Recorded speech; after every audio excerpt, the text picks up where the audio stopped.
Bonjour bien-aimé.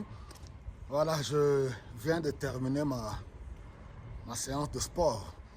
Voilà, je profite pour partager un tout petit peu la parole de Dieu.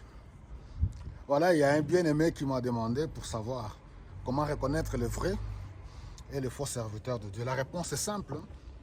En tant qu'enfant de Dieu, on prend juste Matthieu chapitre 7, le verset 16 qui nous dit « Vous les reconnaîtrez par leurs fruits ». Tout simplement le fruit. Donc un bon arbre, on le reconnaît par le fruit qu'il porte. Et nous voyons que dans ce passage de Matthieu 7, le verset 16, est-ce qu'on peut cueillir les raisins sur les épines? Pas du tout. Je peux encore m'aller très loin. Une source ne peut pas faire jaillir l'eau amère et l'eau douce.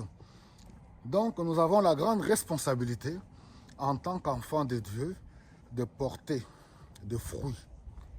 Voilà, c'est-à-dire que sur le plan spirituel, au niveau de bonnes œuvres, au niveau de notre conduite, notre comportement, nous devons être exemplaires. La fois passée, on a parlé sur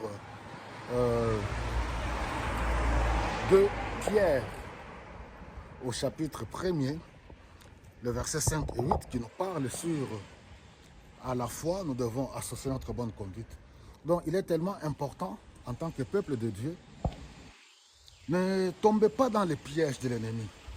Je sais que beaucoup d'enfants de Dieu sont choqués, scandalisés par rapport à ce qu'on voit aujourd'hui au milieu de ceux qui se disent serviteurs de Dieu. Mais il n'y a rien de nouveau sur le soleil, nous dit Ecclésiaste. Il n'y a rien de nouveau. Depuis que le monde existe, vous devez savoir que là où il y a le faux, d'abord le vrai existe. Donc le vrai a toujours existé. Donc par le Saint-Esprit, le salut que Dieu nous accorde, c'est un salut personnel. Et chacun de nous aura des comptes à rendre devant Dieu. Alors nous qui sommes serviteurs de Dieu, nous avons reçu le mandat d'annoncer la bonne nouvelle de Jésus-Christ pour le salut des âmes.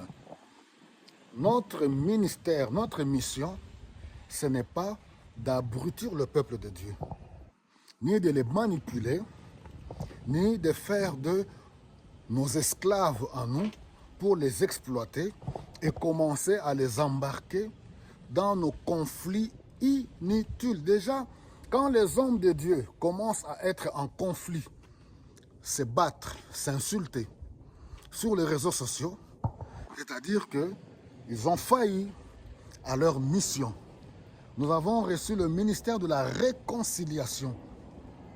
On est tout simplement des instruments entre les mains de Dieu pour permettre à ce que l'homme, les hommes sur cette terre, qu'ils puissent se réconcilier avec Dieu par l'œuvre de Jésus-Christ à la croix de Golgotha. On est des simples instruments. C'est ce travail que Dieu nous a donné. Mais quand on commence à faire autre chose et qu'on devient comme des charlatans, des voleurs, des menteurs, on s'insulte, on monte les uns contre les autres dans la manipulation, on maudit les uns et les autres, donc nous avons failli à notre tâche. Que le Seigneur nous aide. Je continuerai à le dire au peuple de Dieu, que chacun veille sur sa vie, parce que le jour J, chacun aura de comptes à rendre à Dieu. Chacun aura de comptes à rendre à Dieu par rapport à ce qu'il a pu faire sur cette terre. Prenez courage, Jésus est bon, il règne, il est assis sur son trône, que le nom du Seigneur soit glorifié.